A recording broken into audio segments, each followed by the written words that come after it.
નમસ્કાર, સુપ્રભાતમ બાળકો. વિદ્યાર્થી મિત્રો, આજે આપણે ધોરણ 6માં ચિત્રપદાની 1 થી 4 એનો અભ્યાસ કરવાનો છે. આપણે ચિત્રપદાની એટલે વિદ્યાર્થી મિત્રો ચિત્રો દ્વારા દર્શાવાતા શબ્દો. તો આજે આપણે ચિત્રપદાની ભાગ 1, 2, 3 અને 4નો અભ્યાસ કરીશું. વિદ્યાર્થીઓ, ચિત્રપદાની 1 ચિત્રો દર્શાવતા શબ્દો. પહેલું ચિત્ર છે વૃષભ. વૃષભ એટલે બળદ, ગર્દભ એટલે ગધેડો, મેષઃ એટલે ઘેટો, નકુલઃ એટલે નળિયો, મયુરઃ એટલે મોર, કાકઃ એટલે કાગડો, તાલઃ એટલે તાળું, દીપઃ એટલે દીવો, ઘટઃ એટલે ગળો, સર્પઃ એટલે સાપ, મકરઃ એટલે મગર, મંડૂકઃ એટલે દેડકો. તો વિદ્યાર્થીઓ, હવે આપણે આ બધા જે શબ્દ ચિત્રપદાની 1ના શબ્દો છે એ દરેક શબ્દની પાછળ વિસર્ગ જેવી ગુરુ વિરામની નિશાની છે. 2 ટપકાની જે નિશાની આ દેખાય છે એને આપણે વિસર્ગ કહીએ છીએ. અને 2 ટપકાની ગુરુ વિરામ જેવી નિશાની હોય શબ્દની પાછળ, તો આ બધા જ શબ્દોની પાછળ તમે જોઈ શકો છો કે વિસર્ગની નિશાની આવેલી છે. તો આ દરેક શબ્દોની પાછળ વિસર્ગની નિશાની છે. માટે બધા જ શબ્દો પુલ્લિંગ એકવચનમાં આવે છે. પુલ્લિંગ એકવચનવાળા શબ્દોની પાછળ વિસર્ગની નિશાની કરવામાં આવે છે. આવો એનો અર્થ થાય છે. અને વિદ્યાર્થીઓ, વૃષભ આપણે ભ બોલીએ ત્યારે વ્યંજનાત ભ પ્લસ અસ્વર બરાબર ભ, પૂર્ણ ભ બોલાય છે. એનો અર્થ એવો થાય કે ભ બનાવવા માટે વ્યંજનાત ભ અને અસ્વરનો ઉચ્ચાર પાછળ થાય છે. તો વૃષભ ભ બોલો એટલે છેલ્લે શબ્દમાં અસ્વરનો ઉચ્ચાર થાય છે. તો અસ્વરનો ઉચ્ચાર થાય છે માટે એને અકારાંત પુલ્લિંગ એકવચનનું રૂપ કહેવામાં આવે છે. તો વિદ્યાર્થીઓ, ફરી એકવાર જોઈએ તો ગર્દભઃ, તો અહીંયા પણ વિસર્ગ છે તો પુલ્લિંગ આવશે. મેષઃ એ પણ પુલ્લિંગ આવશે. તો બધા જ જ્યાં વિસર્ગ હશે એ પુલ્લિંગ એકવચન હશે. હવે અકારાંત છે એ સમજવા માટે આપણે એક ઉદાહરણ લઈએ. મેષઃ, તો અહીંયા સ છે તો શ વ્યંજનાત શમાં અસ્વરને પ્લસ કરીશું એટલે આખો સ બનશે. તો આખો શ બનવા માટે અસ્વરની મદદ લેવી પડે છે.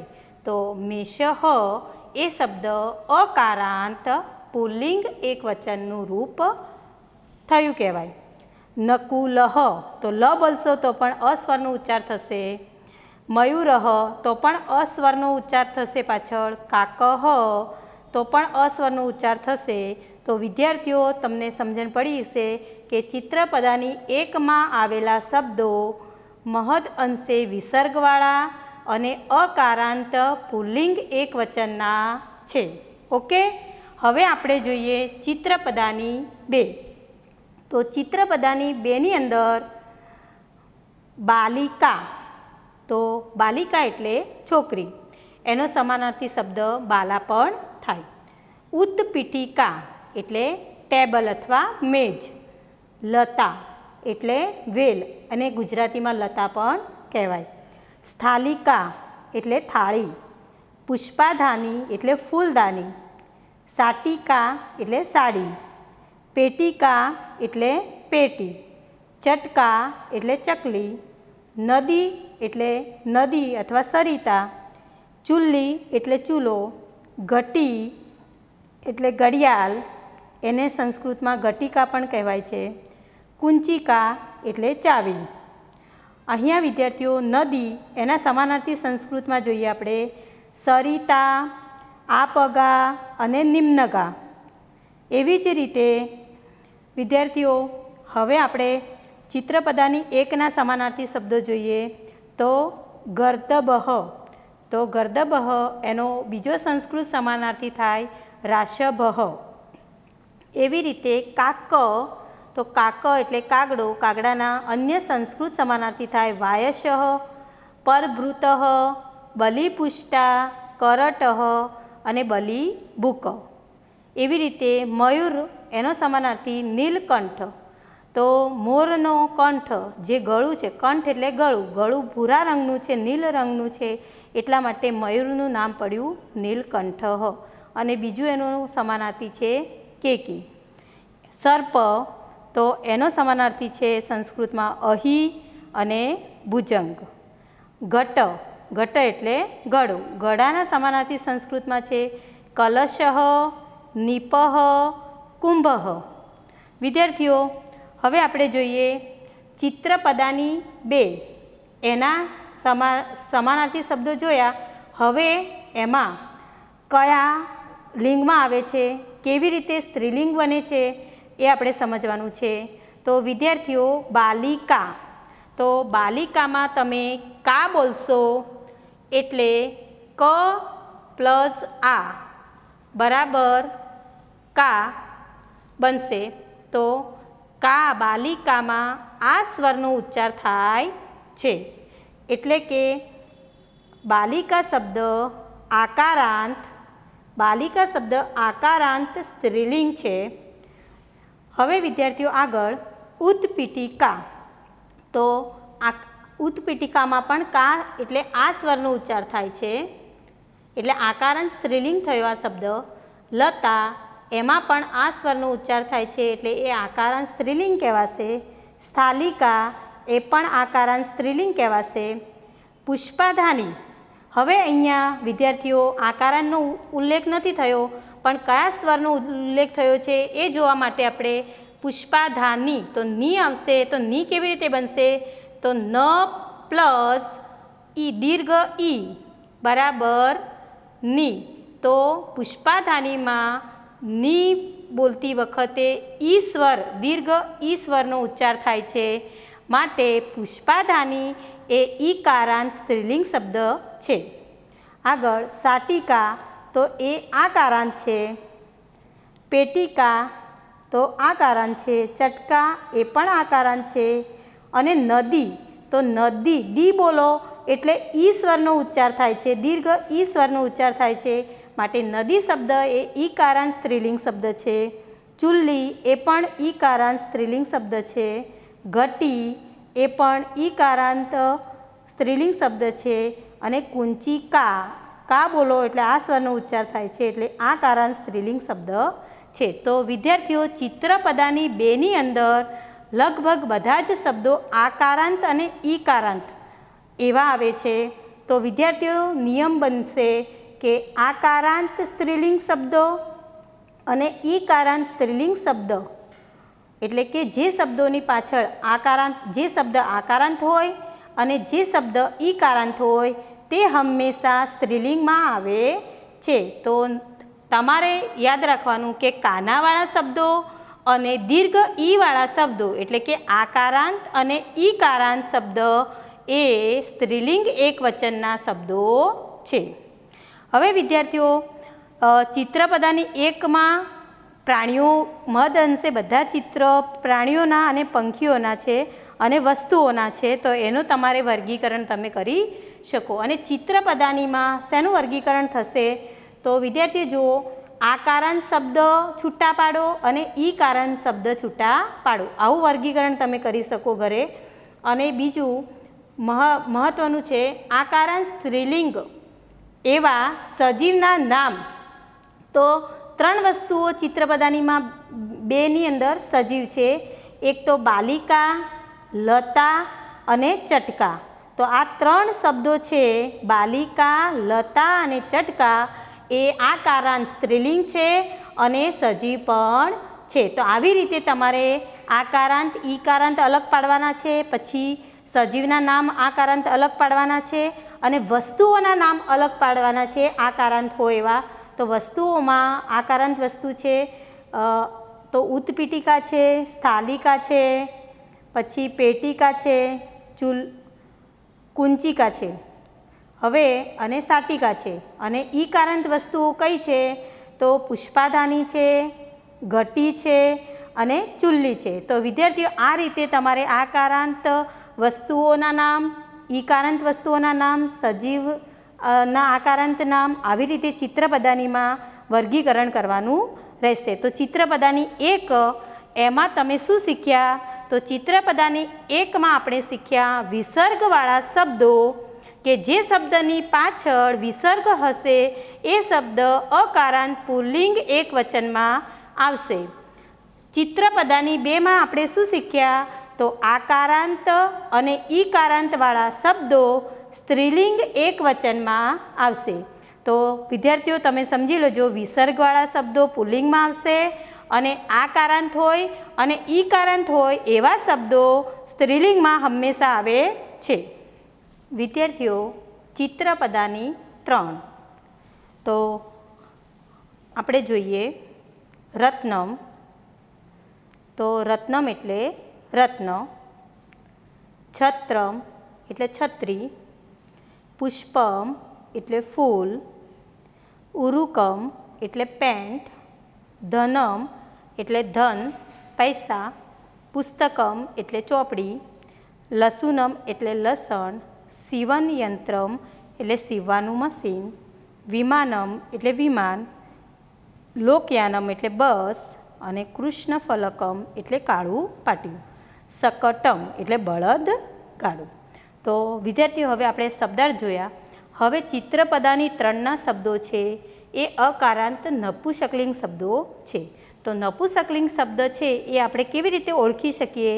તો જોઈએ તો દરેક શબ્દમાં અહીંયા વ્યંજનાત મ અથવા હલંત મ દેખાય છે. દરેક શબ્દની પાછળ આપણે મ ખોડો મ જોઈએ છીએ, જેને ખોડા મને આપણે હલંત મ અથવા વ્યંજનાત મ કહીએ છીએ. તો દરેક શબ્દોની પાછળ ખોડો મ છે. તો એના પરથી આપણને ખબર પડે કે ખોડા મ વાળા અક્ષરો છે, શબ્દો છે, એ બધા જ શબ્દો વ્યંજનાત મ અથવા હલંત મ વાળા બધા જ શબ્દો એ નપુંસકલિંગ એકવચનના શબ્દો છે. તો શબ્દની પાછળ ખોડો મ એટલે કે હલંત મ કે વ્યંજનાત મ હોય ત્યારે એ નપુંસકલિંગ શબ્દ બને છે. હવે નપુંસકલિંગ શબ્દ તો ખરો, પરંતુ કયું કારાંત? તો વિદ્યાર્થીઓ રત્ન ન બોલો, રત્નમાં ન બોલો એટલે ન વ્યંજનાત ન અસ્વર બરાબર ન થશે. એટલે કે રત્ન બોલો એટલે નની પાછળ અસ્વરનો ઉચ્ચાર થાય છે, માટે તેને અકારાંત કહેવામાં આવે છે. તો વ્યંજનાત મ હોય અને અકારાંત હોય તો એ નપુંસકલિંગ એકવચનના શબ્દો છે. એવી રીતે છત્રમ તો પણ ત્ર બોલો એટલે અસ્વરનો ઉચ્ચાર થાય છે. પુષ્પ એમાં પણ અસ્વરનો ઉચ્ચાર થાય છે. ઉરુક એમાં પણ અસ્વરનો ઉચ્ચાર થાય છે. તો વિદ્યાર્થીઓ આપણે ઘરે તમારે ઉચ્ચાર કરી અને જોવાનું છે કે અસ્વર બોલાય છે કે નહીં. અસ્વર બોલાય તો એ શબ્દ છે એ અકારાંત શબ્દ કહેવાશે અને ખોડો મ પાછળ હશે શબ્દની પાછળ તો એ નપુંસકલિંગ એકવચનના શબ્દો હશે. તો ચિત્રપદાની 3 છે એમાં બધા જ શબ્દો એ નપુંસકલિંગના છે અને અકારાંત નપુંસકલિંગ છે. કેવા છે? અકારાંત નપુંસકલિંગ છે, કારણ કે બધાની પાછળ શું આવે છે? ખોડો મ એટલે કે વ્યંજનાત મ આવે છે. વિદ્યાર્થીઓ હવે આપણે જોયું એ પ્રમાણે હવે આગળ જોઈએ છત્રમ. તો એનું છત્રી છે, એનું સંસ્કૃતમાં સમાનાર્થી થાય આત્પત્રમ. પછી પુષ્પમ તો પુષ્પનું સમાનાર્થી થાય કુસુમમ અને સુમનમ. ધનમ એનું સંસ્કૃત સમાનાર્થી થાય અર્થ અને વિત્તમ. એવી રીતે વિમાનમ એનો સમાનાર્થી શબ્દ થાય વાયુયાનમ. લોકયાનમનો સમાનાર્થી થાય બસયાનમ. હવે કૃષ્ણ, તો કૃષ્ણ ફલકમ, તો અહીંયા કૃષ્ણ ફક્ત કૃષ્ણ એકલાનો આપણે સમાનાર્થી જોઈએ. કૃષ્ણ એટલે અસિત, અસિત એટલે કાળું, અને શ્યામ. તો વિદ્યાર્થીઓ ચિત્રપદાની 3ના સમાનાર્થી શબ્દ પણ તમારે નોટમાં નોંધી દેવાના છે. હવે ચિત્રપદાની 4. તો વિદ્યાર્થીઓ મિત્ર ચિત્રપદાની 1 થી 3 ભણ્યા, એમાં આપણે પુલ્લિંગ, સ્ત્રીલિંગ અને નપુંસકલિંગ શબ્દ જોયા. અને ચિત્રપદાની 4માં બધા જ શબ્દો ભેગા છે, આપણે એનું વર્ગીકરણ કરવાનું છે. તો અંકની, અંકની એટલે પેન્સિલ, ગ્રંથ એટલે ગ્રંથ, આભૂષણમ એટલે ઘરેણું, કરદીપમ એટલે હાથ બેટરી અથવા તો હાથ દીવો, ચમચ એટલે ચમચો, લવિત્રમ એટલે દાતરડું, અવકારિકા એટલે કચરા પેટી, સંચિકા એટલે ફાઇલ, પીપીલિકા એટલે કીડી, ગણનયંત્રમ એટલે ગણક યંત્રમ એટલે કે કેલ્ક્યુલેટર, દ્રોણી એટલે ડોલ, અને પિંજહ એટલે સ્વિચ. તો હવે આપણે શબ્દાર્થ જોયા, હવે એનું વર્ગીકરણ કરીએ. તો અંકની, તો ની બોલો એટલે વિદ્યાર્થીઓ ઈ સ્વરનો ઉચ્ચાર થાય છે અંતે, એટલે આ ઈ કારાંત સ્ત્રીલિંગ શબ્દ છે. પછી ગ્રંથ, તો અહીંયા વિસર્ગ છે એટલે અકારાંત પુલ્લિંગ બનશે. આભૂષણમ, તો એમાં મ ખોડો છે એટલે અકારાંત નપુંસકલિંગ બનશે. કરદીપ, એમાં વિસર્ગ છે એટલે અકારાંત પુલ્લિંગ બનશે. ચમચ, એમાં વિસર્ગ છે એટલે પણ અકારાંત પુલ્લિંગ બનશે.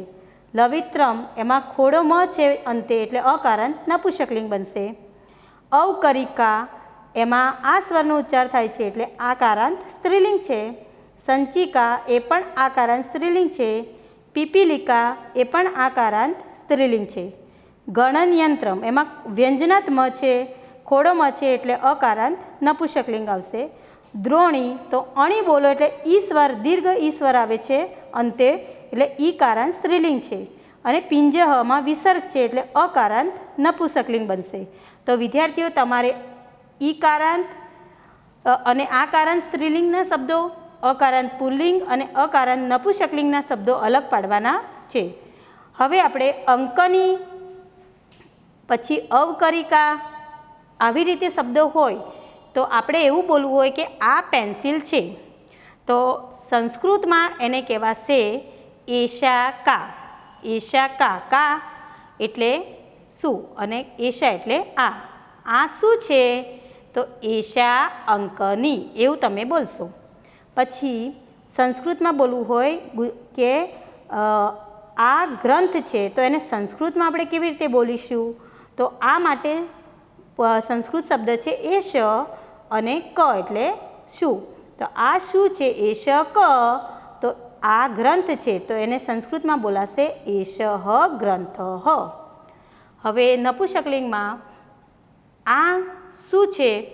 તો એને કહેવા માટે શબ્દ વપરાશે એતત કિમ, એટલે કે આ શું છે. તો નપુંસકલિંગમાં આપણે એનો જવાબ આપીશું એતત આભૂષણમ, આ આભૂષણ છે. તો વિદ્યાર્થીઓ ગુજરાતીમાં આપણે આ બોલીએ, પરંતુ પુલ્લિંગ, સ્ત્રીલિંગ અને નપુંસકલિંગમાં આ બોલવા માટે અલગ અલગ શબ્દોનો ઉચ્ચાર થાય છે.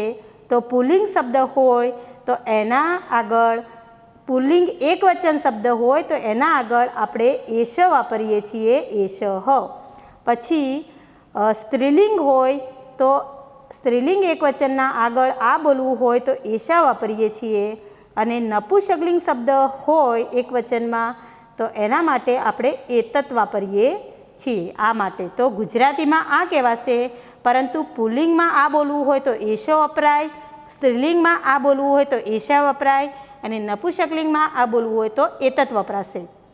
તો વિદ્યાર્થીઓ આગળ આપણે ઈ કારાંતમાં એશા બોલ્યું, એવી રીતે અવકરિકા, તો અવકરિકા છે તો આ કચરા પેટી છે એવું બોલવું હોય તો પહેલાં આ શું છે? તો એના માટે પ્રશ્ન થશે એશા કા, અને પછી એનો જવાબ આપણે આપીશું એશા અવકરિકા, એટલે કે આ કચરા પેટી છે. તો વિદ્યાર્થીઓ સ્ત્રીલિંગ અને પુલ્લિંગ અને નપુંસકલિંગમાં આ બોલવા માટે અલગ અલગ શબ્દ છે. તો પુલ્લિંગમાં એશઃ, સ્ત્રીલિંગમાં એશા અને નપુંસકલિંગમાં આ બોલવા માટે એતત શબ્દ વપરાય છે. ઓકે, તો હવે આપણે આગળ અભ્યાસ જોઈએ. વિદ્યાર્થીઓ, સર્વનામ આ, તો આ સર્વનામ છે એ સંસ્કૃતમાં પુલ્લિંગ, સ્ત્રીલિંગ અને નપુંસકલિંગમાં અલગ અલગ રીતે બોલાય છે. તો એક વચન એમાં એષઃ બોલાશે, સ્ત્રીલિંગ એક વચનમાં એષા બોલાશે અને નપુંસકલિંગ એક વચનમાં એતત વડે બોલાશે. તો પુલ્લિંગ એક વચન એષ, સ્ત્રીલિંગ એક વચન એષા અને નપુંસકલિંગ એક વચન એતત. હવે દ્વિવચનમાં તો આ બે શબ્દ બોલવું હોય કે આ બે, તો એના માટે પુલ્લિંગ દ્વિવચનમાં એતો, સ્ત્રીલિંગ દ્વિવચનમાં એતે અને નપુંસકલિંગ દ્વિવચનમાં એતે વપરાશે. આ બે માટે શબ્દ છે પુલ્લિંગમાં એતો, સ્ત્રીલિંગમાં એતે અને નપુંસકલિંગમાં પણ એતે.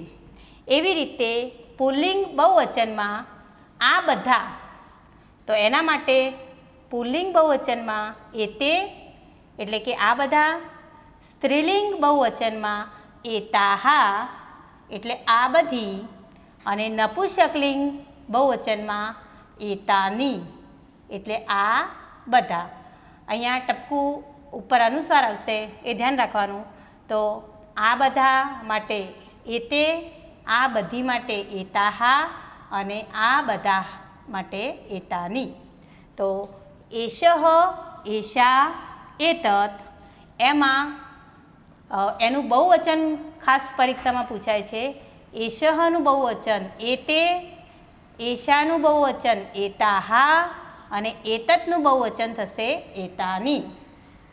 તો પ્રશ્ન પૂછવામાં આવે છે એષ ક, તો એનો અર્થ થાય આ શું છે? તો એષઃ મયુરઃ, આ મોર છે એવું બોલાશે. તો આ જે એષ છે એ પુલ્લિંગ એક વચનનું સર્વનામ છે. પુલ્લિંગ એક વચન સર્વનામ આ છે, તો એના સાથે જવાબ પણ પુલ્લિંગ એક વચન જ આવશે. મયુરઃ એ એક વચનનું રૂપ છે નામનું. એષા કા એટલે આ શું છે? તો એષા કન્યા, તો આ છોકરી છે અથવા આ કન્યા છે. તો સ્ત્રીલિંગ એક વચનનું સર્વનામ છે એષા, માટે કન્યા એ પણ સ્ત્રીલિંગ એક વચનનો શબ્દ આવશે અહીંયા. એતત કિમ એટલે આ શું છે? તો એતત, આ એતત છે એ નપુંસકલિંગ એક વચનનો શબ્દ આ છે, માટે એના સાથે નપુંસકલિંગ એક વચનનું જ રૂપ આવે. તો એતત મસી પાત્રમ, મસી પાત્રમ એટલે શાહીનો ખડિયો. તો એતત એ નપુંસકલિંગ એક વચન છે, એષા એ સ્ત્રીલિંગ એક વચન છે અને એષઃ એ પુલ્લિંગ એક વચન છે. તો આ સર્વનામ સાથે એક વચન જ આવશે. તો આ પુલ્લિંગ એક વચન છે નામ, આ સ્ત્રીલિંગ એક વચન નામ છે અને મસી પાત્રમ એ નપુંસકલિંગ એક વચન નામ છે. તો આગળ જોઈએ કહ બાલક, તો એનો અર્થ થાય કોણ બાલક, કોણ છોકરો અથવા કયો છોકરો. કા બાલિકા તો કઈ છોકરી અથવા કોણ છોકરી. કિમ પુસ્તકમ એનો અર્થ થાય કયું પુસ્તક.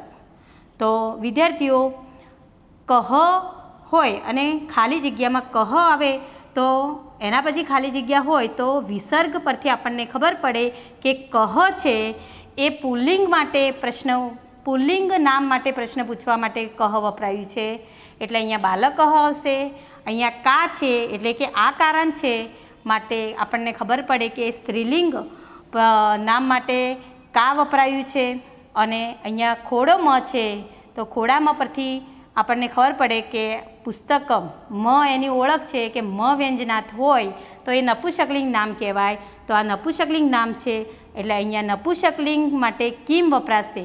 તો વિદ્યાર્થીઓ, કહ એ પુલ્લિંગ નામ માટે પ્રશ્ન કરવા માટે વપરાશે, કા એ સ્ત્રીલિંગ પ્રશ્ન પૂછવા માટે વપરાશે અને કિમ એ નપુંસકલિંગ પ્રશ્ન પૂછવા માટે વપરાશે.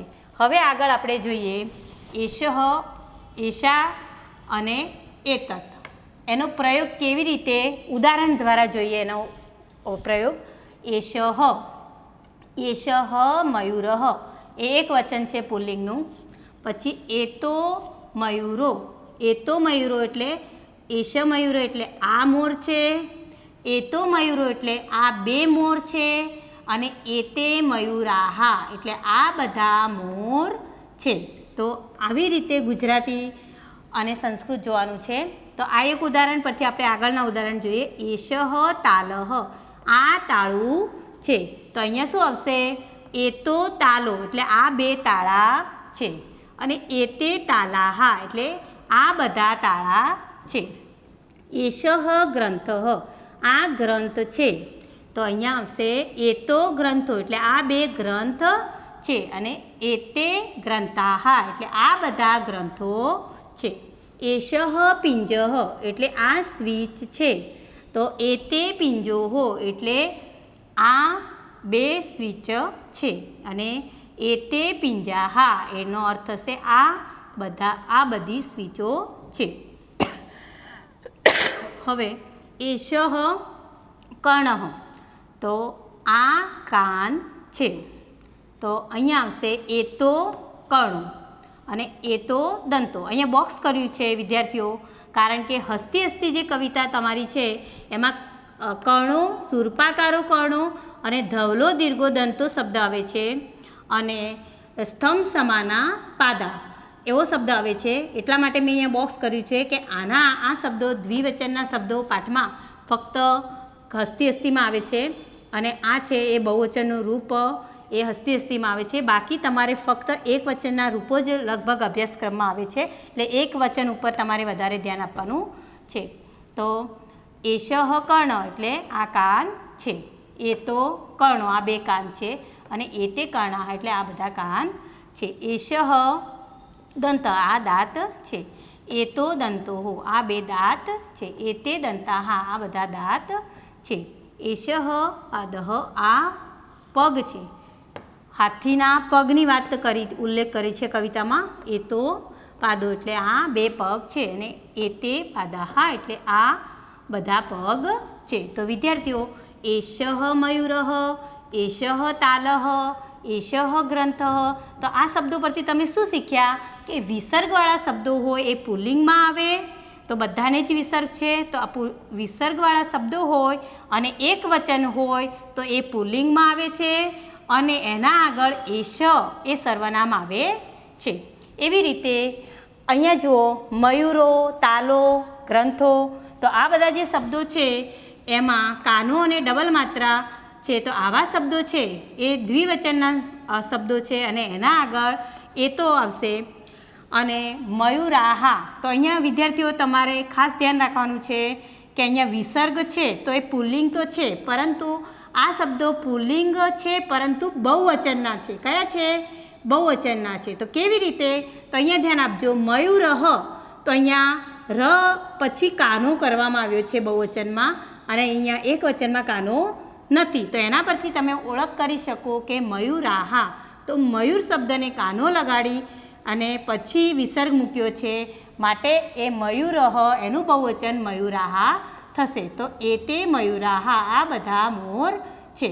તો અહીંયા જુઓ તાલહ તો એનું બહુવચન તાલાહા, ગ્રંથઃ તો એનું બહુવચન થાય ગ્રંથાહા, પિંજઃ તો પિંજાહા, કર્ણઃ કર્ણાહા, દંતઃ દંતાહા, પાદઃ પાદાહા.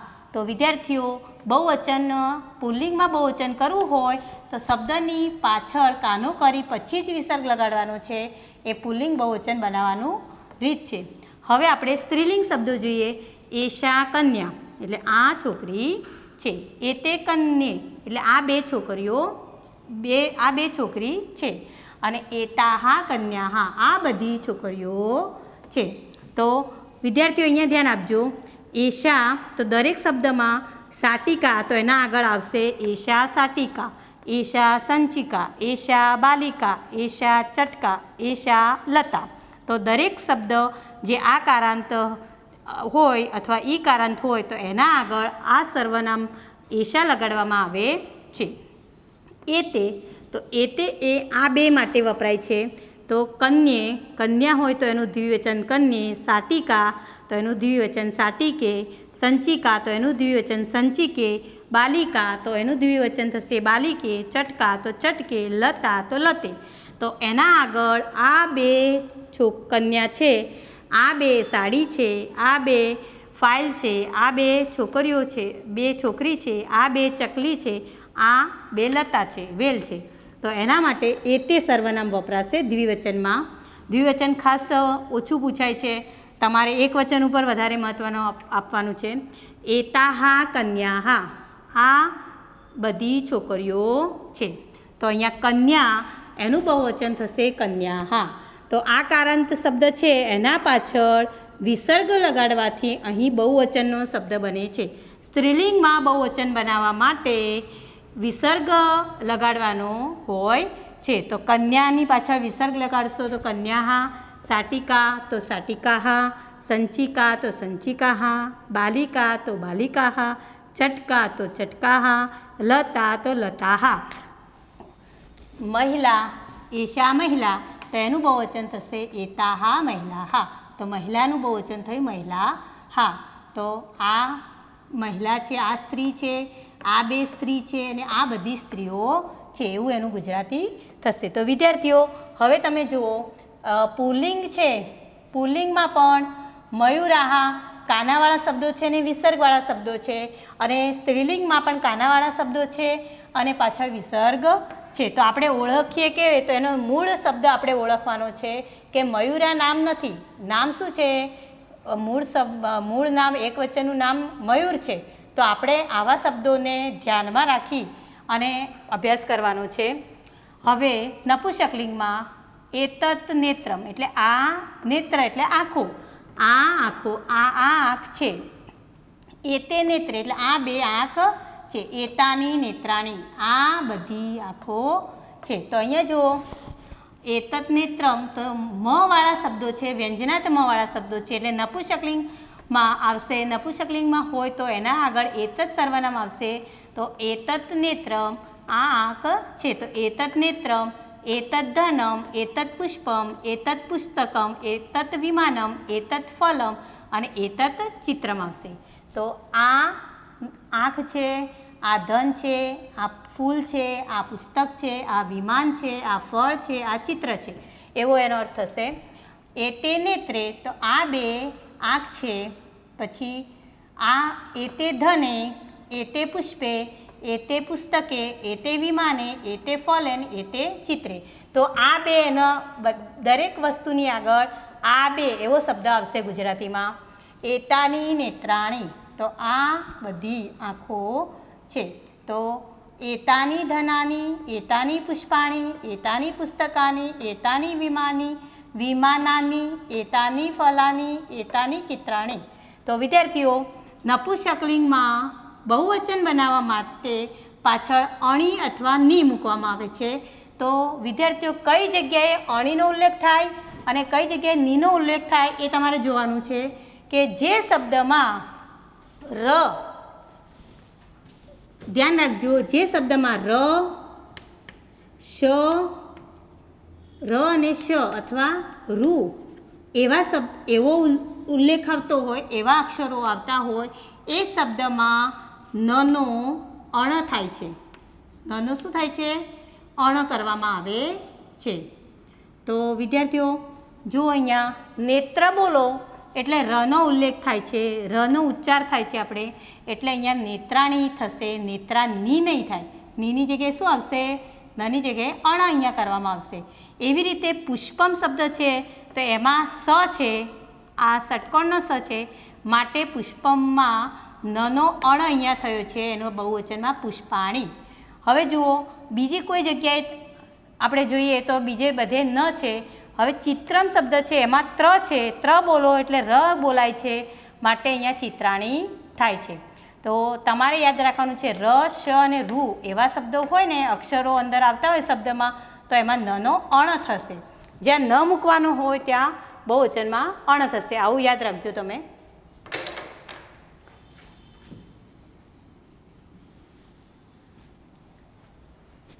હવે જોઈએ આપણે નેત્રમ. તો એનું બહુવચન કેવી રીતે બનશે? તો મ છે વ્યંજનાત, એને વ્યંજનાત મને આપણે કાઢી નાખીશું અને ત્રની પાછળ જે નેત્ર શબ્દ બન્યો એમાં પાછળ કાનો લગાડીશું અને પછી અણી મૂકીશું. તો એવી રીતે ધનમમાં પણ મ કાઢી નાખીશું. કાઢી નાખ્યા પછી ધના કાનો કરી અને ધનાની એવો શબ્દ બનશે. પુષ્પમ તો એમાં પણ કાનો લગાડીશું. મ કાઢી નાખવાનો છે બહુવચન બનાવવામાં. મ કાઢ્યા પછી જે શબ્દ રહે છે એના પાછળ કાનો લગાડી અને ની કે અણી મૂકવામાં આવે છે. તો પુષ્પમ તો પુષ્પાણી, પુસ્તકમ તો પુસ્તકાની, વિમાનમ તો વિમાનાની, ફલમ તો ફલાની, ચિત્રમ તો ચિત્રાણી. વિદ્યાર્થીઓ એક બીજું ઉદાહરણ જોઈએ. પાત્રમ તો એનું બહુવચન બનાવવું છે તો મ આપણે કાઢી નાખીશું અને પછી પાત્ર એને કાનો લગાડીશું અને ત્ર બોલાય એટલે અણ આવશે એટલે પાત્રાણી. એનું બહુવચન શું થશે? પાત્રાની. તો વિદ્યાર્થીઓ આવી રીતે તમારે યાદ રાખવાનું છે. બહુવચન નપુંસકલિંગનું કેવી રીતે બનાવવાનું એ ધ્યાનમાં રાખવાનું છે.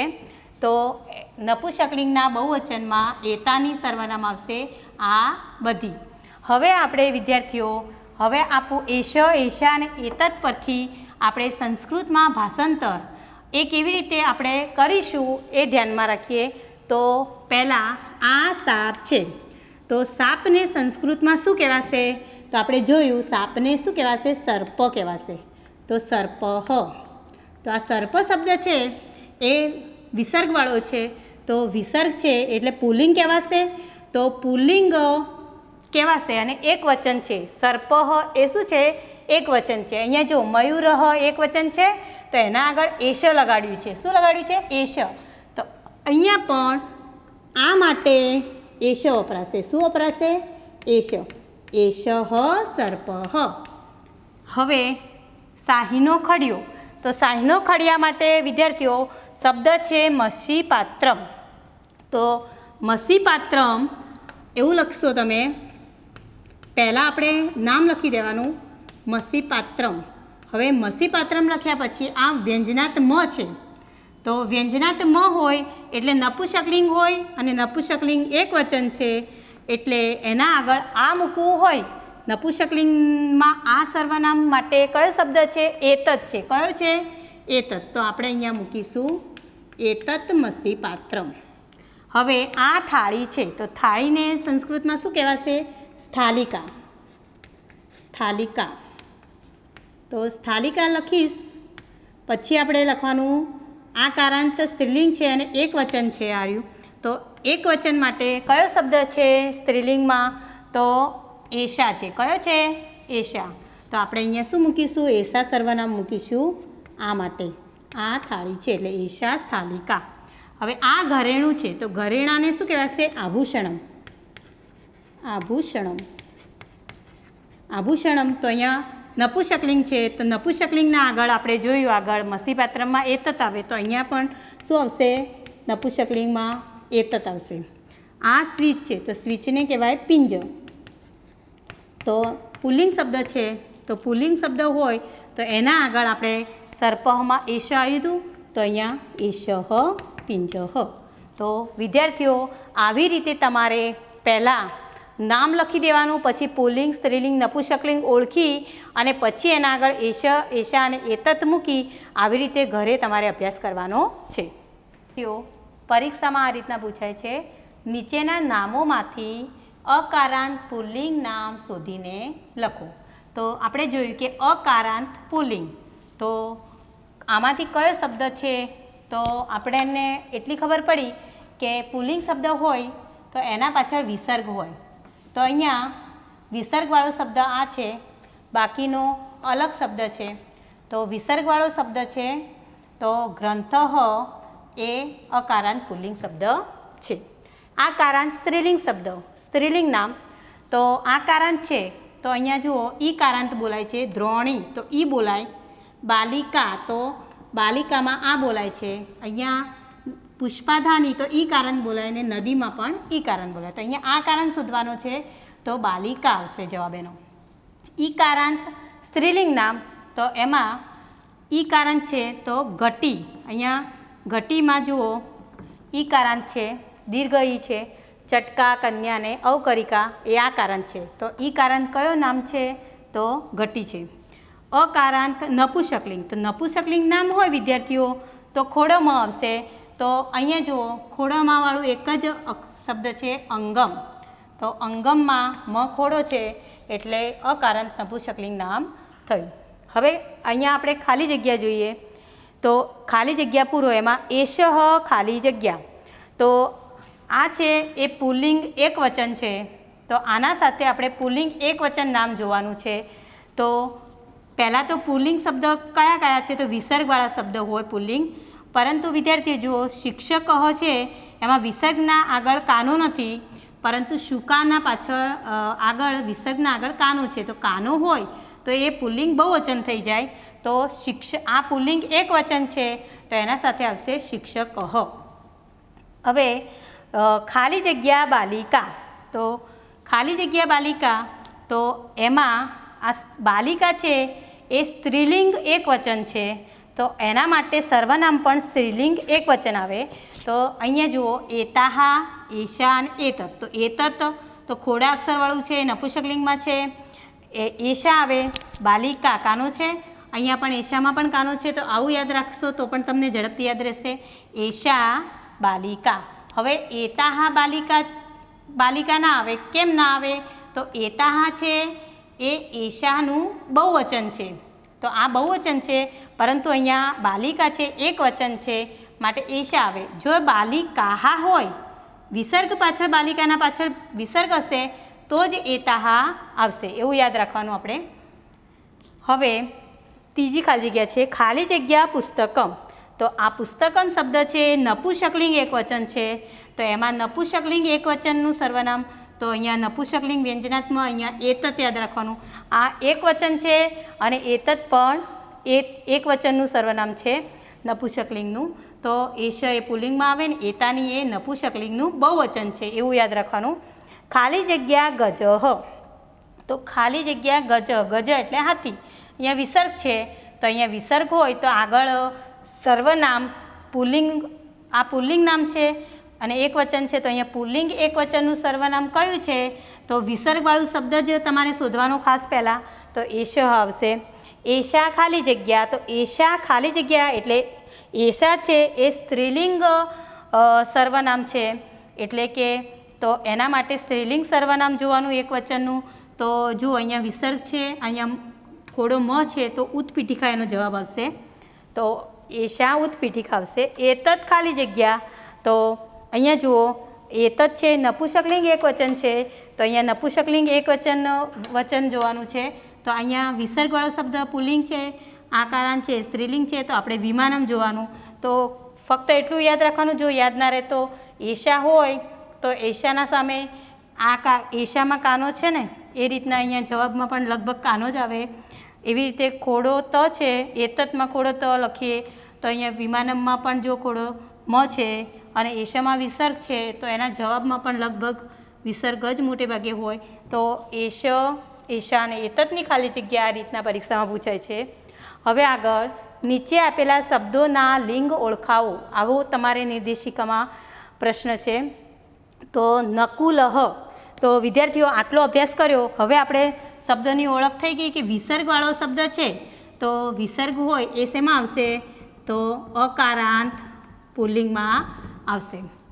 તો તમારે પરીક્ષામાં આખું લખવાનું અકારાંત પુલ્લિંગ, આવી રીતે લખવાનું આખું. નદી. તો નદીમાં દીર્ઘ ઈ છે તો આપણે શું લખવાનું? ઈકારાંત સ્ત્રીલિંગ શબ્દ. સ્થાલિકા. તો અહીંયા કાનો છે તો આ સ્વરનો ઉચ્ચાર થાય છે તો આકારાંત સ્ત્રીલિંગ. રત્નમ. તો ખોડો મ છે તો શું આવશે? અકારાંત નપુંસકલિંગ, એવું લખવાનું.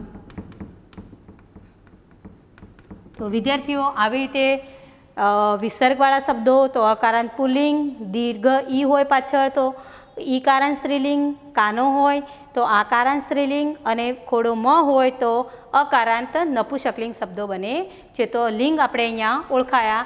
આ લિંગ છે અને આ કારાંત છે. તો આ રીતના તમારી પરીક્ષામાં શબ્દ હોય તો આખું પૂરું લખવાનું અકારાંત પુલ્લિંગ, ઈકારાંત સ્ત્રીલિંગ, આકારાંત સ્ત્રીલિંગ અને અકારાંત નપુંસકલિંગ, આ રીતના લખવાનું રહેશે પરીક્ષામાં. અનુનાસિક. તો અનુનાસિકમાં આપણે ક વર્ગનો અનુનાસિક, ચ વર્ગનો, ટ વર્ગનો, ત વર્ગનો અને પ વર્ગનો અનુનાસિક. તો આ અનુનાસિક શબ્દ અનુનાસિક આપણે જોયા, આગળ પણ જોયા હતા. તો વિદ્યાર્થીઓ, આવો પ્રશ્ન છે, નીચે આપેલા શબ્દોમાંથી અનુનાસિક વ્યંજનવાળા શબ્દ શોધો. તો 4 શબ્દો તમને આપેલા હોય, એમાંથી આવા અક્ષરો જે આપેલા હોય એવા અક્ષરો તમારે શોધવાના છે. તો આવા અક્ષરો એટલે કે આવા વ્યંજનવાળા અનુનાસિક વ્યંજનવાળા અક્ષર તમારે અહીંયા શોધવાનો છે. તો જુઓ, અહીંયા જુઓ, આ જે છે ચ વર્ગનો અનુનાસિક પિંજહમાં વપરાયું છે. પછી જુઓ વિદ્યાર્થીઓ, અહીંયા કૃષ્ણમાં સ અડધો છે, ચુલ્લીમાં લ અડધો છે. તો ઘણા વિદ્યાર્થીઓ શું કરે છે, અનુનાસિક શોધતી વખતે એમને એવું છે કે અડધા અક્ષરોવાળા શબ્દો હોય એ અનુનાસિક કહેવાય છે, પરંતુ એવું નથી હોતું. અનુનાસિક, આ જે અનુનાસિક છે એ તમારે તૈયાર કરી દેવાના કે આટલા અનુનાસિક છે 5. તો આ જે અક્ષરો અંદર શબ્દમાં મુકાય વચ્ચે, ત્યારે એને અનુનાસિક વ્યંજનવાળા શબ્દ કહેવાય છે. તો આમાં આ કૃષ્ણફલમ અને ચુલ્લી એ અનુનાસિક ના કહેવાય, પરંતુ પિંજહમાં આ ચ વર્ગનો અનુનાસિક વપરાયો છે, તો પિંજહ એ અનુનાસિક વ્યંજનવાળો શબ્દ કહેવાશે. પછી જુઓ, અહીંયા મંડુકમાં અણ થયો છે, અણ. તો અણ, અડધો અણ છે, તો આ ખોડો છે એને શું કહેવાય, વ્યંજનાત અણ કહેવાય. એટલે શબ્દમાં મૂકીએ એટલે આવી રીતે ના મુકાય, આપણે આવી રીતે મૂકીએ અડધો અણ. તો મંડુકહ, તો આ મંડુક છે એ અનુનાસિક વ્યંજનવાળો શબ્દ છે. એવી રીતે અહીંયા રત્નમ, પુસ્તકમ, ઉત્પીઠિકા, એમાં અડધા અક્ષરો છે, પરંતુ આ અડધા અક્ષરો છે, પરંતુ એ વ્યંજનવાળા શબ્દો, અનુનાસિક વ્યંજનવાળા શબ્દો નથી. પછી સ્થાલિકા, ગ્રંથ, પુષ્પાદાની ને પુષ્પમ. તો અહીંયા જુઓ, ન અડધો છે, તો આ ન છે કોડો મ, એને શબ્દમાં મૂક્યો છે અહીંયા અનુનાસિક વ્યંજન વાળા શબ્દ બનાવવા માટે. તો ન અડધો છે, તો અહીંયા જુઓ સ્થાલિકામાં સ અડધો છે, તો આ અનુનાસિક વ્યંજનવાળો શબ્દ ના કહેવાય. અહીંયા પણ અનુનાસિક વ્યંજનવાળો શબ્દ ના કહેવાય રહ્યો. આ જ અનુનાસિક વ્યંજનવાળો શબ્દ કહેવાય, કારણ કે આમાં ત વર્ગનો અનુનાસિક અહીંયા ન મુકાયો છે. તો આટલા અક્ષરો તમારે વ્યંજનો યાદ રાખવાના છે. આ વ્યંજનો તમારે મોઢે કરો તો તમને આ આરામથી તમે લખી શકો. અહીંયા જુઓ સંખ્યા, તો એમાં આ જે ડ જેવી નિશાની છે એ અનુનાસિક ક વર્ગનો અનુનાસિક છે આર્યો. તો ક વર્ગનો અનુનાસિક સંખ્યામાં મુકાય છે. પછી જો અહીંયા અડધો સ છે, ત અડધો છે, અડધો સ છે, પરંતુ આ અનુનાસિક વ્યંજન કહેવાતા નથી. ફક્ત તમારે આ જ અક્ષરો યાદ રાખવાના છે. આ અક્ષરો શબ્દમાં હોય તો એ અનુનાસિક વ્યંજનવાળા શબ્દો કહેવાશે. પછી અહીંયા જો મ અડધો છે, આરંભમાં મ અડધો છે, તો કરિષ્યામીમાં સ અડધો છે, આગચ્છતિમાં ચ અડધો છે, દિવ્યામાં વ અડધો છે, પરંતુ આ અનુનાસિક શબ્દો નથી કહેવાતા. ફક્ત મ જ અહીંયા મ છે, તો આમ અડધો મ હોય તો એ અનુનાસિક કહેવાશે. તો આવી રીતે આપણે શબ્દોની અનુનાસિકની ઓળખ કરવાની છે. તો આટલા અક્ષરો તમારે યાદ રાખવાના છે. ચિત્રપદાની એકમાંથી પશુઓના અકારાંત પુલ્લિંગ નામ લખો. તો ચિત્રપદાની એકમાં પશુઓના અકારાંત પુલ્લિંગ નામ, તો વૃષભ, ગર્દભ, મેષ, નકુલ, મકર અને મંડુક. આ બધા શબ્દો છે એ અકારાંત છે અને પુલ્લિંગ છે. ચિત્રપદાની એકમાં પક્ષીઓના અકારાંત પુલ્લિંગ નામ, તો પક્ષી કયા છે, તો મયુર અને કાકહ, આ બે છે. ચિત્રપદાની એકમાં સરીસૃપ વર્ગના અકારાંત પ્રાણીઓના નામ લખો. તો સરીસૃપ વર્ગના અને એ પણ અકારાંત પુલ્લિંગ, તો એમાં સર્પ અને મકર આવે. ચિત્રપદાની એકમાંથી વસ્તુઓના અકારાંત પુલ્લિંગ નામ લખો. તો તાલહ, દીપહ અને ઘટહ. તો વિદ્યાર્થીઓ, તમે ચિત્રપદાની 2 અને ચિત્રપદાની 3માં પણ આ રીતના વર્ગીકરણ કરી અને પ્રશ્નો તૈયાર કરી શકો.